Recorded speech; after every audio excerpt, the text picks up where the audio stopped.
Students, तो हम आज subject analog and digital electronics का एनालॉग का पार्ट करेंगे। और एनालॉग पार्ट में एग्जाम में पिछले 2 साल में जो क्वेश्चन आए हैं उसको हम सॉल्व करेंगे। पहले हम देखेंगे कि यूनिट 1 से कौन कौन से क्वेश्चन पूछे गए, और अगले पार्ट में हम यूनिट 2 और 3 के सारे क्वेश्चन सॉल्व करेंगे। तो यूनिट 1 में पहला क्वेश्चन है कि कंडक्टर, इंसुलेटर और सेमी कंडक्टर के बीच में फर्क क्या है, और इसको आप एनर्जी बैंड डायग्राम से एक्सप्लेन करिए। तो पहला है कि कंडक्टर क्या है। तो कंडक्टर एक ऐसा सब्सटेंस है जिसे इलेक्ट्रिसिटी जो है वो इजिली पास होती है। इलेक्ट्रिसिटी कैन पास इजिली, और इसमें जो है वो फ्री इलेक्ट्रॉन्स होते हैं। इसे अगर इलेक्ट्रिसिटी अगर इजिली पास अगर हो रही है, मींस इसका कंडक्टिविटी जो है वो हाई है, इसका कंडक्टेंस जो है वो हाई है। उसके बाद आता है इंसुलेटर। इंसुलेटर के केस में इलेक्ट्रिसिटी जो है वो इसके थ्रू पास नहीं होती, तो इसका जो कंडक्टिविटी है वो 0 होता है, और इसका रेजिस्टेंस जो है वो वेरी हाई होता है, तो इसमें फ्री इलेक्ट्रॉन्स नहीं होते। और थर्ड है सेमी कंडक्टर। सेमी कंडक्टर के केस में इसका जो कंडक्टिविटी है वो इससे कम है और इससे ज्यादा है, मींस इसका जो रेजिस्टेंस है वो इससे ज्यादा होगा और इससे कम होगा। तो कंडक्टिविटी जो है वो इसके और इसके बीच बीच में होता है।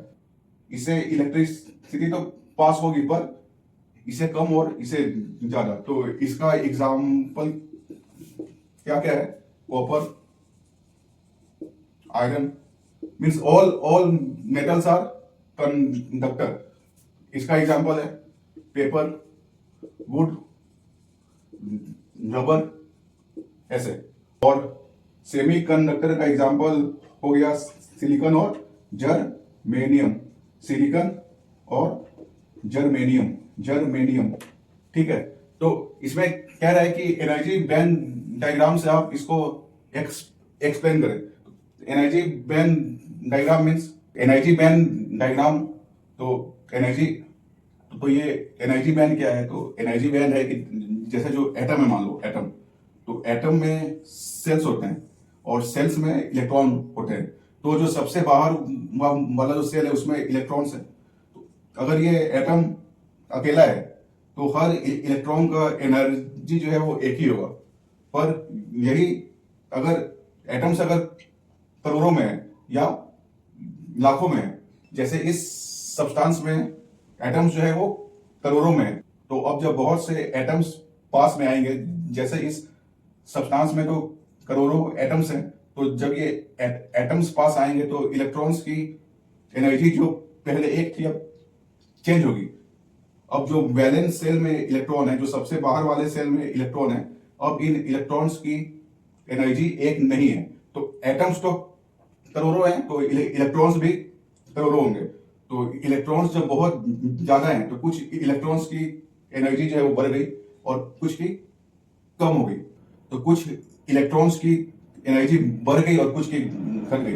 अब ये इलेक्ट्रॉन्स की संख्या तो करोड़ों में है, तो एनर्जी भी जो है वो करोड़ों में होगी और ये बहुत पास होगी ऐसे। इसी को हम कहते हैं बैंड। दिस इलेक्ट्रॉन्स है फॉर्म ए एनर्जी बैंड।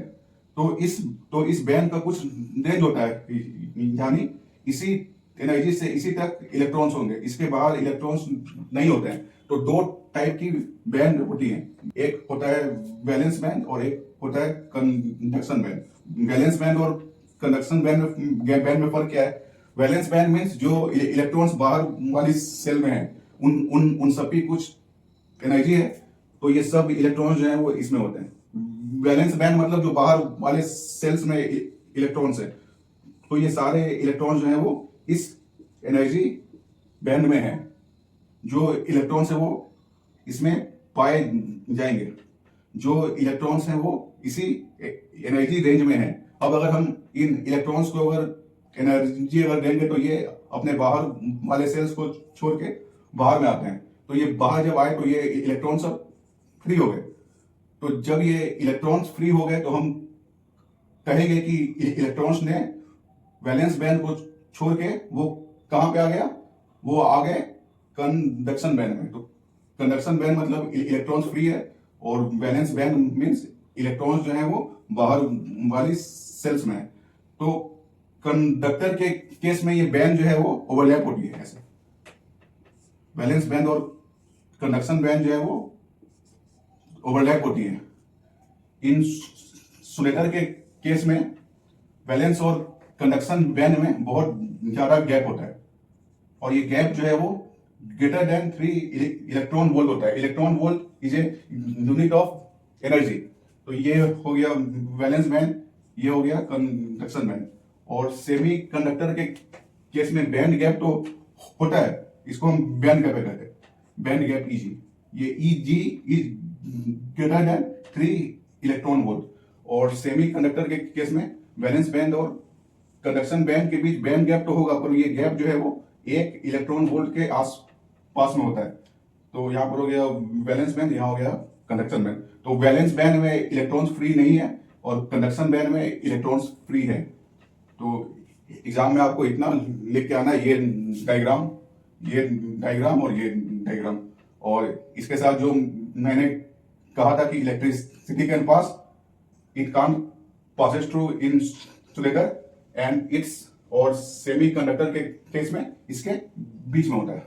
अभी जो हमने बैंड गैप पढ़ा कि वैलेंस बैंड और कंडक्शन बैंड के बीच जो गैप होता है, तो सिलिकॉन के केस में वो 1.1 इलेक्ट्रॉन वोल्ट होता है और जर्मेनियम के केस में वो 0.68 इलेक्ट्रॉन वोल्ट होता है। ठीक है, अगला टॉपिक, नेक्स्ट क्वेश्चन में ये पूछ रहे हैं कि एन टाइप और पी टाइप में मेजॉरिटी और माइनॉरिटी चार्ज कैरियर कौन से हैं, इलेक्ट्रॉन्स हैं कि होल्स हैं। तो पहले हम समझते हैं कि ये एन टाइप क्या है और पी टाइप क्या है। तो सेमी कंडक्टर जो है वो 2 टाइप के होते हैं, एक होता है प्योर या इंट्रिंसिक, और एक होता है इम्प्योर या एक्सट्रिंसिक। तो प्योर सेमी कंडक्टर का एग्जांपल हो गया सिलिकॉन, जर्मेनियम। सिलिकॉन और जर्मेनियम के केस में जो फ्री इलेक्ट्रॉन्स होते हैं वो कम होते हैं, इसीलिए इसकी कंडक्टिविटी जो है वो कम होती है, कंडक्टिविटी इज लेस। जबकि इम्प्योर के केस में या एक्सट्रिंसिक के केस में जो सेमी कंडक्टर होता है उसकी कंडक्टिविटी जो है वो हाई होती है। तो हम यहां से यहां पर कैसे आते हैं, तो प्योर से इम्प्योर तक आने के लिए हम प्योर में कुछ सब्सटेंस बाहर से ऐड करते हैं। तो प्योर से इम्प्योर तक हम कैसे आएंगे, इसमें हम इम्प्योरिटीज को ऐड करते हैं, इम्प्योरिटीज। और ये इम्प्योरिटीज का एक नाम और है डोपेंट। तो हम जब प्योर में डोपेंट को ऐड करेंगे, डोपेंट PNT, ठीक है, तो हम जब इम्प्योर में डोपेंट को ऐड करेंगे तो हमको मिलेगा एक्सट्रिंसिक सेमी कंडक्टर, और इस प्रोसेस का नाम है डोपिंग। तो हम जो ऐड कर रहे हैं वो है डोपेंट है और इस प्रोसेस का नाम है डोपिंग। तो जो एक्सट्रिंसिक जो फॉर्म हुआ ये भी 2 टाइप का होता है, एक होता है P टाइप और एक होता है N टाइप। जिस P और N टाइप की यहां पे बात हो रही है वो कैसा है, एक्सट्रिंसिक है। अब P टाइप कैसे हुआ फॉर्म और N टाइप कैसे हुआ फॉर्म। तो हम जो इम्प्योरिटीज इसमें ऐड कर रहे हैं, अगर वो ट्राईवैलेंट हो, अगर वो ट्राईवैलेंट इम्प्योरिटी हुआ तो जो सेमी कंडक्टर फॉर्म होगा वो कैसा होगा, P टाइप होगा। तो ट्राईवैलेंट इम्प्योरिटी का एग्जांपल हुआ एल्यूमिनियम, बोरॉन।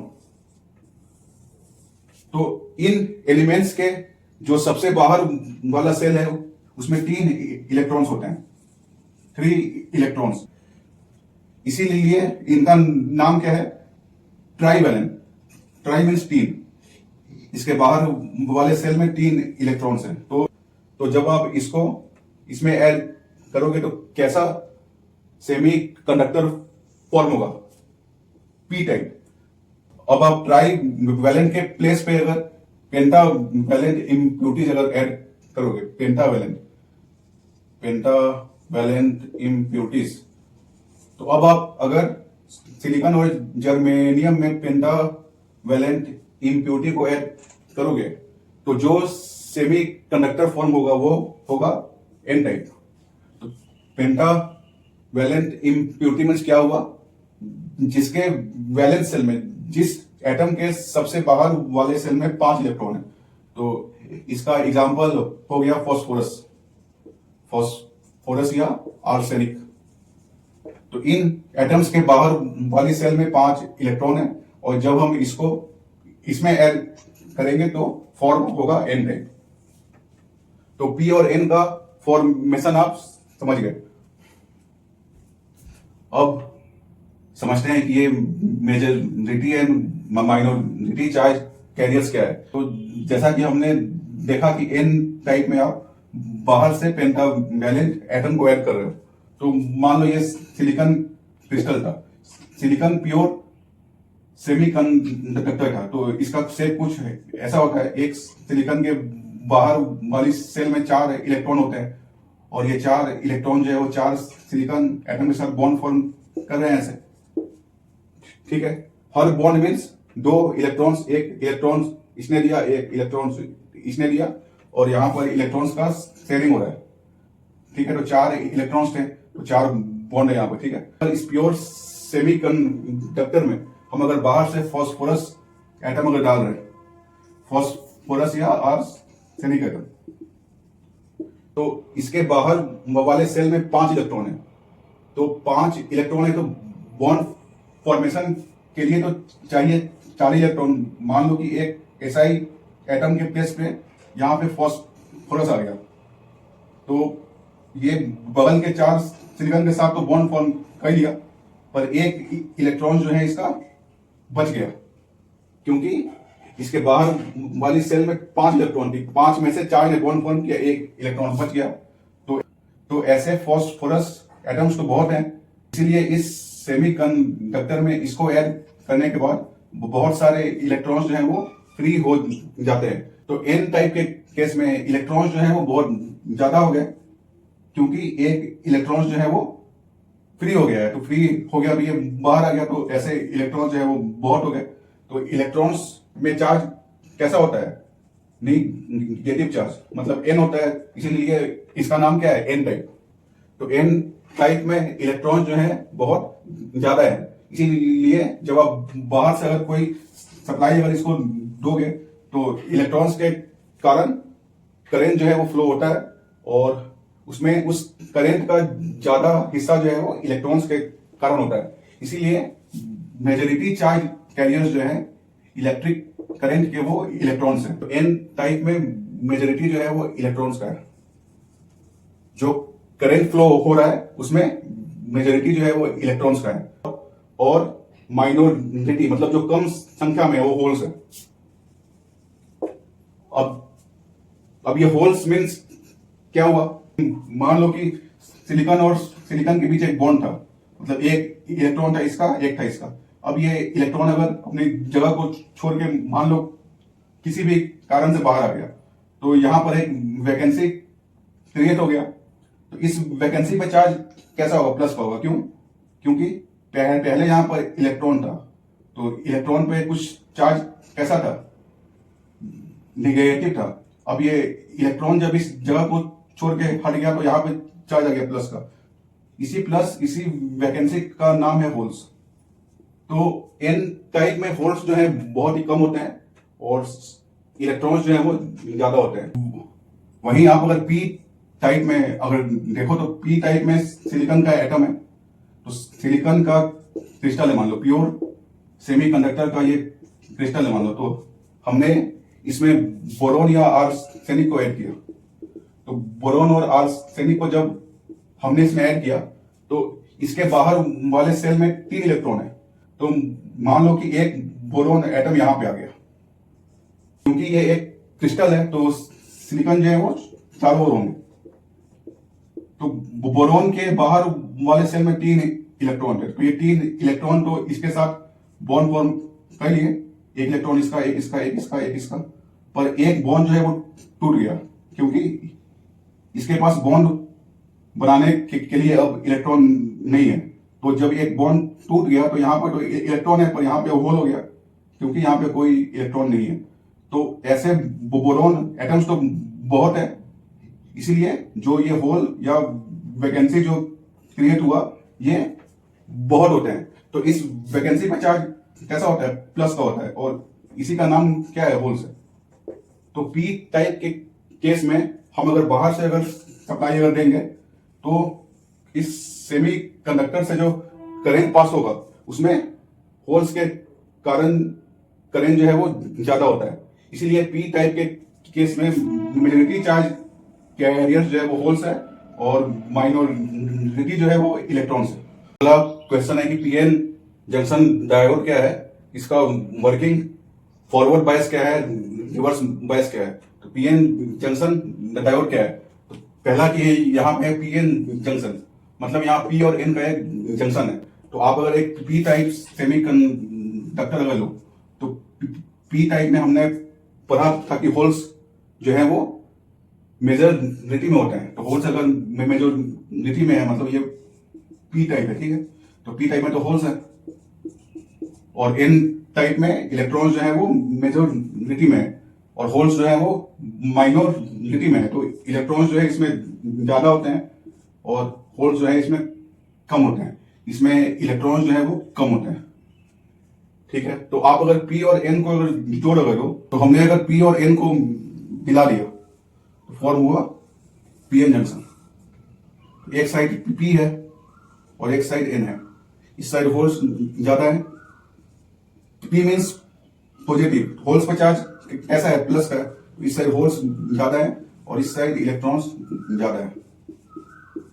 अब होल्स चाहेगा हम इलेक्ट्रॉन्स की ओर है, इलेक्ट्रॉन्स चाहेगा हम होल्स की ओर है। तो इस प्रोसेस को कहते हैं डिफ्यूजन, डिफ्यूजन, ठीक है। तो जब होल्स इस ओर आएगा और इलेक्ट्रॉन्स इस ओर आएगा तो इस साइड इलेक्ट्रॉन्स का कमी हो गया और इस साइड होल्स का कमी हो गया। तो जब होल्स का कमी हुआ तो इस साइड चार्ज कैसा हो गया? माइनस हो गया, और इस साइड इलेक्ट्रॉन्स का कमी हो गया तो इस साइड चार्ज कैसा होगा? प्लस का। तो प्लस और माइनस चार्ज अगर है तो बीच में इलेक्ट्रिक फील्ड आ गया ना। इलेक्ट्रिक फील्ड जो है वो प्लस से माइनस की ओर होता है। अब ये इलेक्ट्रिक फील्ड जो है, अब अगर होल्स चाहेगा हम यहां से यहां आए, हम अगर पी से एन साइड आए तो उस होल्स पर ये इलेक्ट्रिक फील्ड जो है वो फोर्स अप्लाई करेगा इस ओर और इसको इस साइड आने से रोकेगा। सिमिलरली अगर इलेक्ट्रॉन्स एन से पी की ओर आना चाहेगा तो ये इलेक्ट्रिक फील्ड उसको रोकता है। तो जंक्शन पर जो इलेक्ट्रिक फील्ड है वो डिफ्यूजन को अब रोक रहा है, यानी करंट जो पास होना चाह रहा है उसको ये इलेक्ट्रिक फील्ड रोक रहा है। अब इलेक्ट्रिक फील्ड जहां भी है तो हमें ये बात पता है कि प्लस की पोटेंशियल जो है वो हमेशा ही एन से ज्यादा होती है। तो यहां का पोटेंशियल यहां से ज्यादा हो गया। तो ये जो पोटेंशियल है, ये जो पोटेंशियल डिफरेंस है V1 माइनस V2, ये पोटेंशियल डिफरेंस अब होल्स को इस ओर आने से रोक रहा है और इलेक्ट्रॉन्स को इस ओर आने से रोक रहा है। तो इस पोटेंशियल डिफरेंस का नाम है बैरियर पोटेंशियल, बैरियर पोटेंशियल या पोटेंशियल बैरियर या जंक्शन पोटेंशियल। देखो पोटेंशियल बैरियर, बैरियर मीन्स रुकावट, यानी ये जो पोटेंशियल है वो होल्स और इलेक्ट्रॉन्स के डिफ्यूजन को रोक रहा है, इसीलिए इसका नाम क्या है? Potential barrier. तो सिलिकॉन डायोड के केस में ये 0.7 वोल्ट होता है और जर्मेनियम डायोड के केस में ये 0.3 वोल्ट होता है। तो हम अगर सिलिकॉन का पी और एन अगर लेंगे तो ये 0.7 वोल्ट होता है, और जर्मेनियम के केस में ये 0.3 वोल्ट होता है। और इस रीजन का नाम है, जहां पे बीच में इलेक्ट्रिक फील्ड है, इस जगह का है नाम depletion region. Depletion region, depletion region.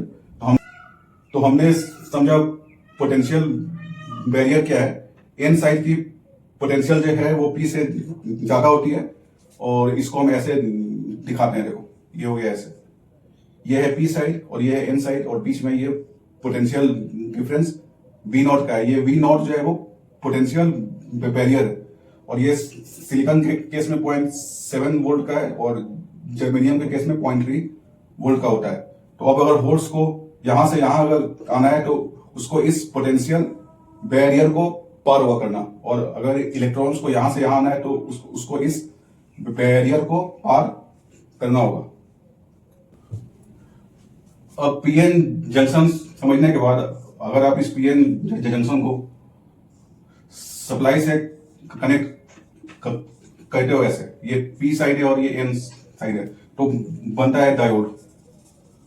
PN junction diode को सप्लाई हम अगर देंगे, तो अगर सप्लाई का प्लस अगर पी पे है और सप्लाई का अगर माइनस अगर एन पे है, तो इसको हम कहते हैं फॉरवर्ड बायसिंग। तो इस क्वेश्चन में पूछ रहा है कि फॉरवर्ड बायस क्या है। तो फॉरवर्ड बायस मतलब सप्लाई का प्लस जो है वो पी पे आएगा, और सप्लाई का माइनस जो है वो एन पर आएगा। तो इसको है हम कहते हैं forward bias PN junction diode. अगर सप्लाई का अगर माइनस अगर पी पे आए, सप्लाई का अगर माइनस अगर पी पे आए और प्लस अगर एन पे आए, तो इसको हम कहते हैं रिवर्स बायस। तो डायोड का सिंबल ऐसा होता है, this is PN junction diode. अब इस डायोड का एक साइड हो गया प्लस और एक साइड माइनस हो गया। तो एग्जाम में इस डायोड का साइन भी आता है कि डायोड को हम कैसे दिखाते हैं। तो ये ऐसे हो गया। अब ये हो गया पी साइड, ये हो गया एन साइड। अगर पी को हम सप्लाई का अगर प्लस अगर दे देंगे तो ये हो गया फॉरवर्ड बायस। वही हम अगर सप्लाई का अगर प्लस देंगे एन को और माइनस पी को देंगे तो ये रिवर्स हो गया बायस। तो फॉरवर्ड बायस के केस में डायोड जो है वो ऑन रहता है हमेशा। इसको ध्यान रखना कि फॉरवर्ड बायस के केस में if the diode is forward bias, current इस डायोड से पास होता है हमेशा, मतलब इट कंडक्ट्स। और अगर डायोड अगर रिवर्स बायस अगर होता है तो it does not conduct, it behaves as open circuit. It behaves as open circuit. Open circuit मतलब इट इज ऑफ। ऑफ मतलब क्या, करंट के पास नहीं करता है। रिवर्स बायस में डायोड से करंट पास नहीं होता, और फॉरवर्ड बायस के केस में डायोड से करंट पास होता है। तो हमने देखा कि पीएन जंक्शन डायोड क्या है, एक पी टाइप लो और एक एन टाइप लो। जो जंक्शन फॉर्म होगा वो पीएन जंक्शन डायोड है। बीच में बैरियर पोटेंशियल होता है। और फॉरवर्ड बायस क्या है, रिवर्स बायस क्या है। फॉरवर्ड बायस में this current will pass and reverse bias में current will not pass. Diode के केस में एक बात का और ध्यान रखना कि ये तो डायोड था, और इस डायोड का कुछ बैरियर पोटेंशियल था वीओ।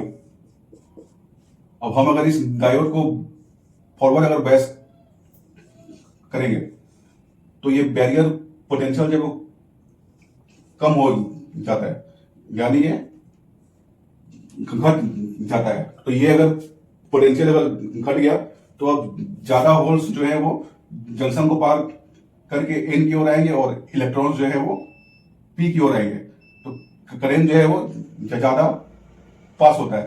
तो फॉरवर्ड बायस के केस में बैरियर पोटेंशियल जो है वो कम होता है, और रिवर्स बायस के केस में बैरियर पोटेंशियल जो है वो और बढ़ जाता है। तो बैरियर पोटेंशियल अगर बढ़ गया तो ये ऐसे हो गया।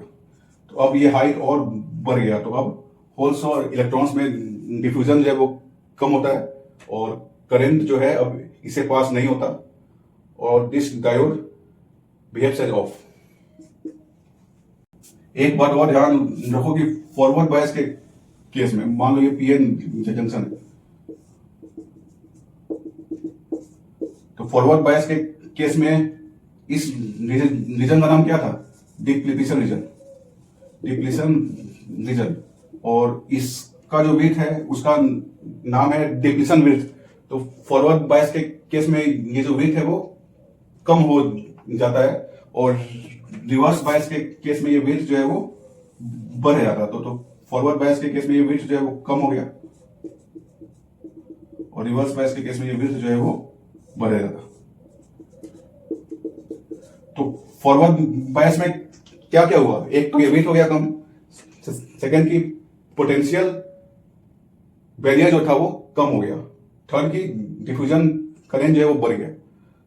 रिवर्स बायस के केस में ये विड्थ जो है वो बढ़ गया, पोटेंशियल बैरियर जो है वो बढ़ गया और डिफ्यूजन जो है वो कम हो गया। तो एक क्वेश्चन एग्जाम में आया है कि नॉर्मल पीएन जंक्शन डायोड में डोपिंग का कंसंट्रेशन जो है वो कितना होता है। तो ये डोपिंग कंसंट्रेशन क्या है? तो जैसे कि ये पीएन जंक्शन है मान लो, तो एक साइड पी है और एक साइड एन है, तो ये पी साइड कैसे हुआ फॉर्म? हमने सिलिकॉन में ऐड किया, बोरॉन को ऐड किया। तो हम अगर हर 10⁶ सिलिकॉन एटम में अगर एक बोरॉन को अगर ऐड कर रहे हैं तो उसी को कह रहा है ये डोपिंग कंसंट्रेशन। तो ये होता है 1:10⁶, मतलब हर 10⁶ एटम्स सिलिकॉन में हम एक बोरॉन को ऐड कर रहे हैं और उसे जो सेमीकंडक्टर फॉर्म हुआ वो पी टाइप है, ठीक है। सिमिलरली एन टाइप में हम 1:10⁶ में ऐड करके उसको एन टाइप फॉर्म करते हैं। अगला है कि डायोड का कटिंग वोल्टेज या नी वोल्टेज क्या है और सिलिकॉन और जर्मेनियम के केस में उसकी वैल्यूज क्या है। तो डायोड का कटिंग वोल्टेज क्या है? तो आप अगर बाहर से सप्लाई अगर अप्लाई करोगे तो ये डायोड तब तक कंडक्ट नहीं करेगा जब तक ये कोई खास वैल्यू पार ना हो, यानी जब तक आप बाहर से एक खास वोल्टेज से ज्यादा इस डायोड को नहीं लोगे, ये डायोड जो है वो ऑन नहीं होता और उस खास वोल्टेज का नाम है नी वोल्टेज। तो सिलिकॉन के केस में ये 0.7 वोल्ट होता है और जर्मेनियम के केस में ये 0.3 वोल्ट होता है।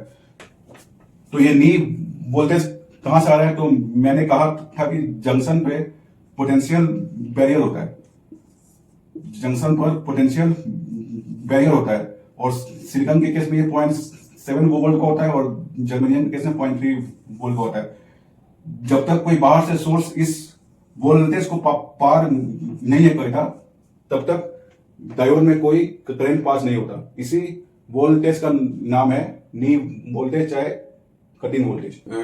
डायोड का वीआई कैरेक्टरिस्टिक कैसा होगा? ये अगर डायोड अगर है और इस डायोड के एक क्रॉस आप अगर सप्लाई दो तो जो करंट इस डायोड से पास होगी वो आई और बी के बीच का ग्राफ कैसा होगा? तो ये एग्जाम में बहुत ही इंपॉर्टेंट क्वेश्चन है। तो ये मान लो वी है इधर और इस साइड आई है और आई की वैल्यू किसमें है? मिली एम्पियर में और ये वोल्ट में, ठीक है। तो यहाँ पर हो गया 0.1 वोल्ट, 0.2 वोल्ट, 0.7 वोल्ट है, ठीक है। और 0.7 वोल्ट के बाद 0.1 वोल्ट, 1 वोल्ट, 2 वोल्ट ऐसे है, ठीक है। तो हमने अभी पढ़ा भी था कि 0.7 वोल्ट तक डायोड से कोई करंट पास नहीं होता। तो 0.7 वोल्ट तक आप अगर सप्लाई इस डायोड को दोगे तो डायोड से करंट जो है वो 0 होता है और 0.7 वोल्ट के अगर बाद जाओगे तो इसमें करंट जो है वो ऐसे बढ़ना स्टार्ट होता है, ठीक। वाई एक्सिस के इस साइड जो है वो फॉरवर्ड बायस है। फॉरवर्ड बायस क्यों?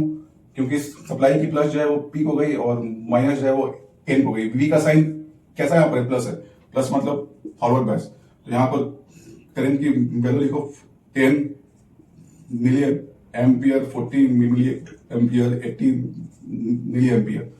और वाई एक्सिस के इस साइड जो है वो रिवर्स बायस है केस। रिवर्स बायस में क्यों? क्योंकि अब बी का साइन कैसा होगा? निगेटिव होगा। निगेटिव साइन मतलब अब प्लस जो है वो एन पर है और माइनस जो है वो पी पे है। तो रिवर्स बायस के केस में करंट जो है वो डायोड जो है वो ऑफ होता है या बहुत ही कम करंट उसे पास होता है। तो बहुत कम पास होता है तो ये देखो ये वैल्यू जो है बहुत कम है, ये वैल्यू जो है बहुत कम है ना। देखो यहां पर ये हाई है और यहां ये बहुत ही कम है वैल्यू। तो ये सब जो है वो रिवर्स बायस वोल्टेज है, -0.1, -0.2, -0.3। तो ये करेंट जो है बहुत ही कम है यहां पर। तो आप जब एक इसी टाइप से अगर इस एक्सिस के लेफ्ट अगर जाओगे तो एक टाइम के बाद जो है इस डायोड का करंट जो है बहुत हाई होता है। देखो यहां तक करंट जो था बहुत कम था और एक टाइम के बाद जो है इस डायोड का करंट बहुत हाई हो गया। तो जिस पॉइंट पर करंट ये हाई हुआ उस पॉइंट का नाम है ब्रेकडाउन ऑफ डायोड। ब्रेकडाउन, इस पॉइंट पर डायोड का ब्रेकडाउन हो गया। इस रिवर्स बायस वोल्टेज पर डायोड में ब्रेकडाउन आ गया। तो पहला बात ये है कि डायोड में ब्रेक डाउन जो है हमेशा ही रिवर्स बायस में होता है। रिवर्स बायस में एक खास वोल्टेज के बाद डायोड का करंट जो है बहुत हाई होता है और उसी पॉइंट को कहते हैं ब्रेक डाउन ऑफ डायोड। और जिस वोल्टेज पर डायोड ब्रेक डाउन हुआ उस वोल्टेज का नाम है ब्रेक डाउन वोल्टेज। तो ब्रेक डाउन की खासियत यह है कि एक बार अगर डायोड में ब्रेक डाउन अगर हो गया तो डायोड के एक क्रॉस में V जो है वो कांस्टेंट रहता है। मतलब यहां तुम अगर इस ग्राफ पे अगर ध्यान अगर दो तो यहां पर V जो है वो कांस्टेंट है, लेकिन I की वैल्यू यहां बढ़ रही है। मतलब ब्रेक डाउन के बाद V में कोई चेंज हुआ नहीं और I जो है वो लगातार बढ़ रहा है। So this is the break down of diode. तो एग्जाम में अगर VI कैरेक्टरिस्टिक अगर दिखाना अगर है तो ये सारा कर्व एग्जाम बनाना, एग्जाम में ये कर्व ऐसे बनाना, यहां तक 0 होगा, फिर ये करंट ऐसे होगा। रिवर्स बायस के केस में करंट जो है बहुत कम होगा और एक खास वोल्टेज के बाद इसमें ब्रेक डाउन आएगा। ये हो गया फॉरवर्ड बायस, ये हो गया रिवर्स बायस और ये हो गया ब्रेक डाउन। और यहाँ पर 0.7 वोल्ट होता है इन द केस ऑफ सिलिकॉन और जर्मेनियम के केस में ये 0.3 वोल्ट होता है। So this is the VI characteristic of diode. तो अगला है गिनर डायोड का एप्लीकेशन क्या है और वर्किंग क्या है। सेकेंड है कि गिनर डायोड फॉरवर्ड की रिवर्स बायस में ऑपरेट करता।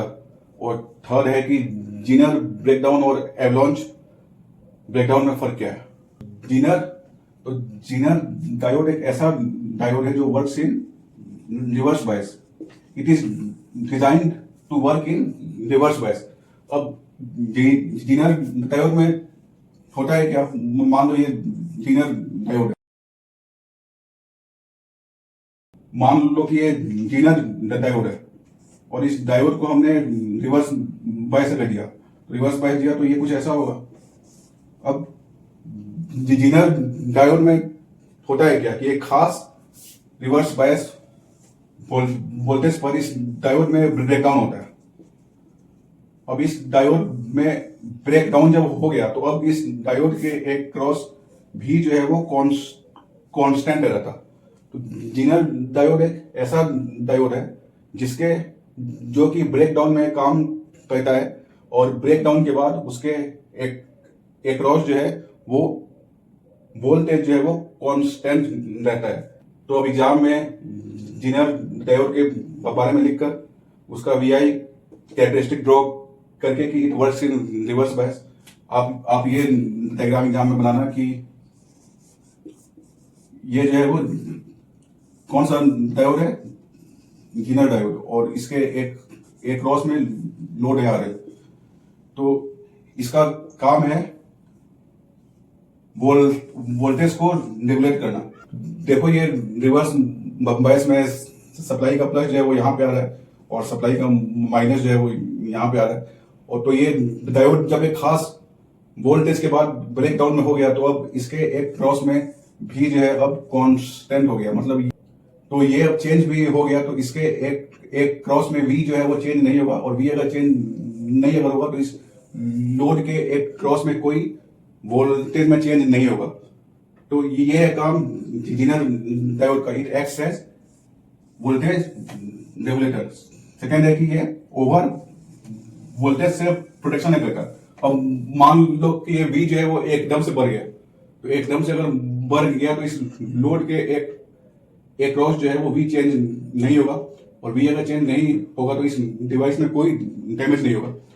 थर्ड है कि it acts as reference voltage source, यानी इसके एक क्रॉस टू वी कांस्टेंट है, जिस पॉइंट पर ब्रेक डाउन हो रहा है, यह है बी कैरेक्टरिस्टिक।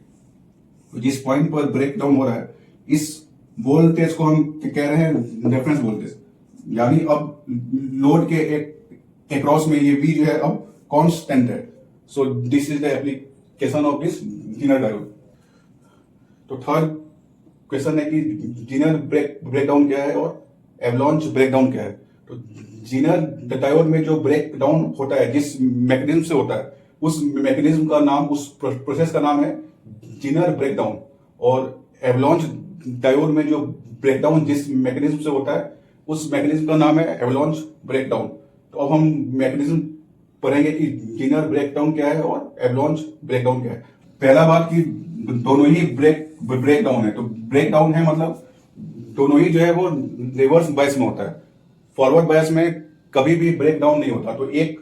तो एक बार अगर ब्रेक डाउन अगर हो गया तो वी जो है वो कांस्टेंट रहेगा, और करंट आई की वैल्यू बहुत हाई होगी, और वी में कोई चेंज नहीं होगा। तो जेनर ब्रेक डाउन कब होता है? तो जेनर ब्रेक डाउन और एवलांच ब्रेक डाउन में करंट जो है बहुत हाई होती है। तो करंट अगर बहुत हाई है मतलब इलेक्ट्रॉन्स होल्स जो है वो जनरेट होते हैं। Electrons and holes are generated. Electrons और होल्स जो है वो जनरेट होते हैं। तो इन इलेक्ट्रॉन्स और होल्स के कारण ब्रेकडाउन वोल्टेज पर करंट जो है बहुत हाई होती है। अब ये इलेक्ट्रॉन्स और होल्स कैसे जनरेट होते हैं? तो very high electric field, Zener breakdown जो है वो वेरी हाई इलेक्ट्रिक फील्ड के कारण होता है। तो जब इलेक्ट्रिक फील्ड हाई होगा तो एटम्स से इलेक्ट्रॉन्स जो है वो खिंच जाएंगे, और इलेक्ट्रॉन्स अगर एटम्स के बाहर वाले सेल से खींच के अगर बाहर अगर आ गए तो यहाँ पर होल हो गया और यहाँ पर इलेक्ट्रॉन हो गया। तो इन इलेक्ट्रॉन होल पेयर के कारण करंट जो है वो हाई हो जाता है। तो अगर ब्रेक डाउन ऐसे हो तो इसका नाम है जेनर ब्रेकडाउन। और अगर रिवर्स बायस इलेक्ट्रिक फील्ड के कारण एवलांच ब्रेकडाउन के केस में रिवर्स बायस इलेक्ट्रिक फील्ड के कारण इलेक्ट्रॉन्स और होल्स पर फोर्स एक्ट होता है, और इस फोर्स के कारण वो मूव होना स्टार्ट हुए। तो ये जब मूव होना स्टार्ट हुए तो ये एटम से टकराते हैं। तो ये जब एटम से टकराए तो इलेक्ट्रॉन जो है अपने सेल को छोड़ के बाहर आ गया। तो इलेक्ट्रॉन जब बाहर आया तो यहाँ पर होल्स हो गया। तो इस टकराने के कारण इलेक्ट्रॉन्स और होल्स जनरेट होते हैं। तो अगर इलेक्ट्रॉन्स और होल्स जो है वो कॉलिजन के कारण, जो कि इलेक्ट्रिक फील्ड के एनर्जी से आ रहा है, अगर ऐसे हो तो उसको हम है कहते हैं एवलांच ब्रेकडाउन। और अगर डायरेक्ट हाई इलेक्ट्रिक फील्ड के कारण अगर इलेक्ट्रॉन्स और होल्स अगर खिंच जाए तो उस प्रोसेस को है वो बोलते हैं जेनर ब्रेकडाउन। तो इलेक्ट्रॉन्स और होल्स तो दोनों में आ रहे हैं, पर मैकेनिज्म जो है वो अलग अलग है। अब ये 3 पॉइंट आप एग्जाम के लिए ध्यान में रखो। एक है जेनर ब्रेकडाउन और एवलांच ब्रेकडाउन में फर्क क्या है। पहला कि ये लो रिवर्स वोल्टेज पे होता है और ये हाई रिवर्स वोल्टेज पे होता है। मतलब आप अगर रिवर्स बायस अगर आओगे तो पहले होगा जेनर और बाद में होगा एवलांच, ये हाई पे होता है। सेकेंड है कि ये हैवली डोप्ड पीएन जंक्शन में होता है। हैवली डोप्ड मीन्स उसमें पी और एन टाइप इम्प्यूरिटीज जो है वो ज्यादा है, और ये जो है वो लाइटली डोप्ड जंक्शन पे होता है। लाइटली डोप्ड मीन्स जिसमें पी और एन टाइप इम्प्यूरिटीज जो है वो कम है। और थर्ड है कि ये थिन डिप्लीशन रीजन में होता है, जिसका विड्थ जो है वो कम हो। जैसे ये पी और एन था तो ये विड्थ जो है वो कम हो। ये उसमें होता है, और ये जो है वो वाइड डी डिप्लीशन रीजन में होता है। ऐसा पीएन जंक्शन जिसका ये विड्थ ज्यादा हो।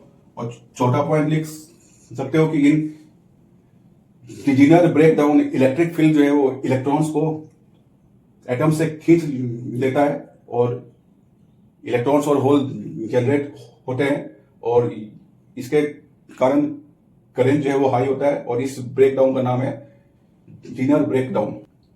और एवलांच ब्रेक डाउन में इलेक्ट्रॉन्स पर इलेक्ट्रिक फील्ड के कारण फोर्स एक्ट होता है, उस फोर्स के कारण वो एटम से टकराते हैं, और उस टकराने के कारण इलेक्ट्रॉन्स और होल्स जनरेट होते हैं, और इस मैकेनिज्म का नाम है एवलांच ब्रेक डाउन। तो ये 4 पॉइंट आप एग्जाम के लिए ध्यान रखो।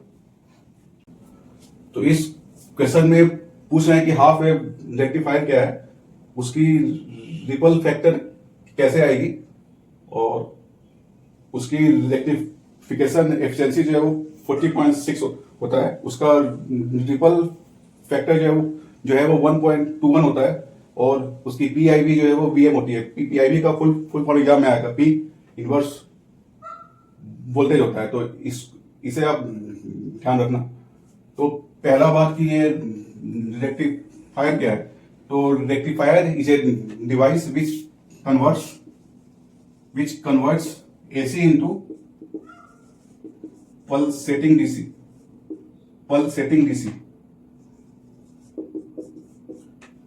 AC means ऐसा सिग्नल जिसका डायरेक्शन जो है वो टाइम के साथ चेंज हो। जैसे ये जो है वो AC हो गया। AC क्योंकि यहां से यहां तक इसका डायरेक्शन जो है वो प्लस की ओर है, और यहां से यहां तक इसका डायरेक्शन जो है वो इधर है। तो हाफ तक तो ये प्लस में है, और अदर हाफ में ये इसका उल्टा है। तो इसको हम कहते हैं एसी। डीसी क्या है, जिसकी डायरेक्शन जो है वो फिक्स्ड हो। जैसे ये डीसी हो गया, इसका वैल्यू जो है वो हमेशा ही प्लस में है। So this is DC. अब ये डीसी जो है वो कैसा है, पल्सेटिंग है, मतलब इसकी जो वैल्यू है वो कांस्टेंट नहीं है, वो चेंज हो रहा है। पल्सेटिंग मीन्स वो पल्स फॉर्म में है, it's value is changing from 0 to maximum then 0, but its direction is constant. So it is a DC बस, but कैसा, पल्सेटिंग है। तो पल्सेटिंग डीसी के केस में एक डीसी वैल्यू होती है प्लस रिपल्स होता है। देखो इसका कुछ एवरेज वैल्यू होगा, इस एवरेज वैल्यू को हम अगर इतना अगर मान लें, तो इस वैल्यू के अबाउट ये फ्लक्चुएट हो रहा है। इसी फ्लक्चुएशन को हम कह रहे हैं रिपल्स। तो पल्सेटिंग डीसी के केस में रिपल्स होता है, और वो रिपल्स कितना है उसी को ये नापता है, रिपल फैक्टर। तो रिपल फैक्टर का फॉर्मूला है I AC by I DC, या B AC by B DC. Means इस वेव में कितना एसी कंपोनेंट है बाई इसका एवरेज वैल्यू क्या है, या इस वेव फॉर्म में या तो आई लो या तो बी लो। अगर ये आई है तो आई ए सी बाई आई डीसी होता है, और ये B A C by B DC होता है। तो ये एक हाफ वेव रेक्टिफायर है। हाफ वेव रेक्टिफायर क्यों, it converts AC to DC. इसकी डायरेक्शन जो है वो एक ही हो रहा है। तो ये एक रेक्टिफायर है। रेक्टिफायर कैसा है, हाफ वेव है। हाफ वेव क्यों, क्योंकि देखो ये सोर्स हो गया, सोर्स जो है वो यहां से यहां तक एक साइकिल में है। तो ये जो सर्किट है बस हाफ साइकिल तक ही कंडक्ट कर रहा है। मतलब इस सर्किट में जो करंट पास होगी वो बस यहां से यहां तक ही होगी, और यहां से यहां तक इस सर्किट में कोई करंट नहीं है। करंट अगर नहीं है तो यहाँ पर देखो आउटपुट भी जो है वो 0 आ रहा है इसमें। So it is A half wave rectifier. अब ये कैसे काम है कैसा, 0 से टाइम t/2 तक सोर्स जो है वो प्लस में है, तो प्लस है तो यहाँ हो गया प्लस, यहाँ हो गया माइनस।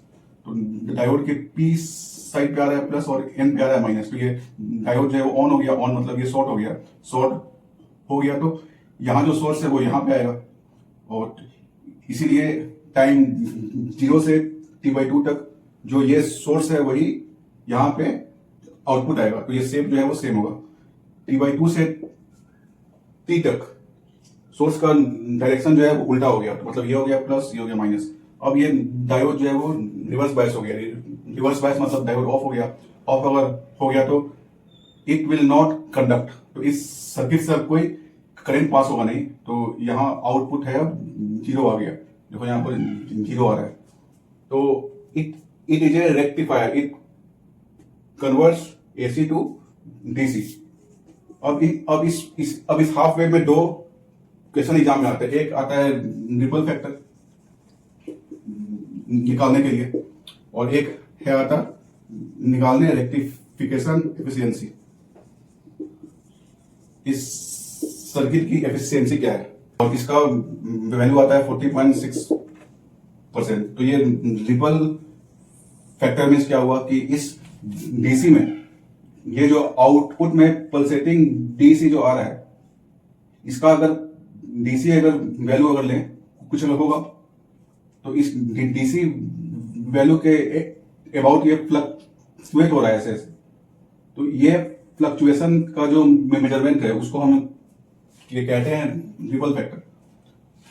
तो रिपल फैक्टर का फॉर्मूला होता है, इसको आप याद अभी कर लो, आई AC बाई आई DC, या और V DC by V AC। मतलब इस आउटपुट में कितना AC कंपोनेंट है भाई, इस आउटपुट में कितना DC कंपोनेंट है। इन दोनों को हम अगर डिवाइड अगर करेंगे तो वो आएगा रिपल फैक्टर। तो इसको जो सॉल्व आप अगर करोगे इस वेव फॉर्म के लिए तो वो आता है √IRMS बाई IDC का होल स्क्वायर -1, जहां पर IRMS जो है वो आउटपुट करंट आ रही है उसका रूट मीन स्क्वायर वैल्यू है। IRMS मतलब root mean square value, root mean square मतलब पहले करंट को स्क्वायर करो, फिर उसका मीन लो, फिर उसको रूट करो, तो रूट मीन स्क्वायर करंट, ये ऐसे होता है। First square then mean then root. तो इसे आप अगर सॉल्व करोगे तो हाफ वेव के लिए IRMS जो है वो होता है IM/2 और IDC होता है IM/π। तो IM/2 को इसमें अगर रखो और IDC को अगर इसमें अगर रखो तो इसको अगर सॉल्व करोगे तो आएगा 1.21। तो एग्जाम में रिपल फैक्टर लिखना IAC बाई IDC, फिर इस फॉर्मूले को लिखना IRMS बाई IDC का होल स्क्वायर -1, फिर लिखना कि IRMS is IM/2, IM means maximum current is IM। AC कैसे होता है, IM साइन ओमेगा टी। तो ये IM जो है वो मैक्सिमम वैल्यू ऑफ करंट है। तो IM/2 और IDC को लिखना IM/π। फिर ये वैल्यू को अगर पुट करोगे ऐसे IM/2 बाई IM/π, पाई की वैल्यू होती है 3.14 का होल स्क्वायर -1, इसको लिखना फिर 1.21, तब ये सही होगा। तो ये सबको याद कर एक बार लेना। अगर रेक्टिफिकेशन एफिशिएंसी, तो रेक्टिफिकेशन एफिशिएंसी लिखना output DC power P DC by AC input power जो सोर्स से आ रहा है PAC इंटू 100%, और P DC बाई PAC की वैल्यू होती है IDC का होल स्क्वायर बाई IRMS का होल स्क्वायर इंटू 100, और IDC का वैल्यू है कितना है IM/π, और IRMS का है IM/2। इसको अगर पुट करोगे तो ये आएगा 40.6%। तो एग्जाम में ये फॉर्मूला और एक ये वाला जो है वो याद होना चाहिए। जो नोट्स भेजा है मैंने उसमें भी ये डेरिवेशन है, तो वहां से देख एक बार ध्यान दो ये फुल वेव रेक्टिफायर है और ये फुल वेव रेक्टिफायर में एसी इनपुट हमने यहां से लिया और ये एसी इनपुट ये एक ट्रांसफॉर्मर है, मतलब जो यहाँ हमने एसी दिया वो कुछ घट के यहाँ पे आ रहा है। तो मान लो कि ये ऐसे था तो ये कुछ कम होके यहाँ पे आ रहा है ऐसे, तो पॉजिटिव हाफ साइकिल के लिए ये होगा प्लस, ये होगा माइनस होगा, तो प्लस यहाँ पे आएगा, प्लस यहाँ पे आएगा, माइनस यहाँ पे आएगा, माइनस यहाँ पे आएगा। तो देख रहे हो कि पी साइड प्लस है और यहाँ पर एन साइड प्लस है। सिमिलरली इसमें एन साइड माइनस है और यहाँ पर पी साइड है माइनस, तो ये ऑफ होगा, ये ऑफ होगा, ये ऑन होगा, ये ऑन होगा। देखो यहाँ पर फर्स्ट हाफ में D1 D3 ऑन है और D2 D4 ऑफ है, तो ये ऑफ हो गया तो ये ब्रांच खुल गया, तो करंट कैसे होगा पास, ऐसे होगा पास, देखो ऐसे होगा पास, ठीक है। मतलब यहां जो लोड है उसे करंट का डायरेक्शन ऐसे है। सेकेंड हाफ में ये हो गया माइनस, ये हो गया प्लस, तो यहां पर आएगा प्लस, यहां आएगा प्लस, यहां आएगा माइनस, यहां आएगा माइनस। तो यहां जब माइनस आ रहा है मतलब ये हो गया ऑन, ये हो गया ऑफ, ये हो गया ऑन, ये हो गया ऑफ। तो सेकेंड हाफ साइकिल में ये और ये ऑफ होगा और ये ऑन होगा। और अब करंट कैसे पास होगा, देखो ऐसे आएगा, यहां से ऐसे जाएगा, यहां से ऐसे जाएगा, यहां से ऐसे जाएगा, यहां से ऐसे जाएगा, ठीक है, ये ऐसे। तो देख रहे हो कि लोड से करंट का डायरेक्शन में कोई चेंज नहीं है। इनपुट साइकिल का डायरेक्शन चेंज हो रहा है पर लोड में करंट का डायरेक्शन जो है वो सेम है। इसलिए ये है full wave rectifier. It conducts in both the cycle and direction of current through load is not change, so it is a full wave rectifier. अब इस फुल वेव रेक्टिफायर में दो चीज आती है, एक है रिपल फैक्टर और एक है रेक्टिफिकेशन एफिशिएंसी। रिपल फैक्टर जो है वो होता है I AC by I DC, और इसको हम फिर लिखते हैं root I RMS by I DC का होल स्क्वायर -1। और फुल वेव के केस में याद रखना कि आई आरएमएस जो है वो आई एम बाई रूट 2 होता है और आई डीसी जो है वो 2 आई एम बाई पाई होता है। तो यहां से ये दोनों वैल्यूज को हम अगर इसमें अगर पुट करें तो ये आएगा 4.482।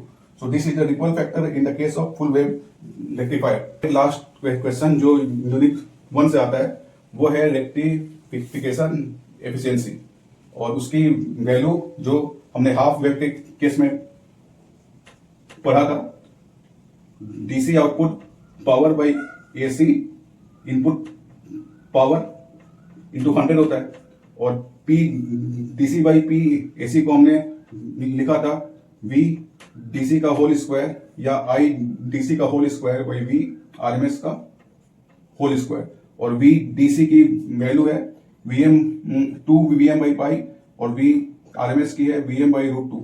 इसको हम अगर यहाँ पुट करें तो ये आएगा 81.2%। So rectification efficiency in the case of full wave rectifier is 81.2%।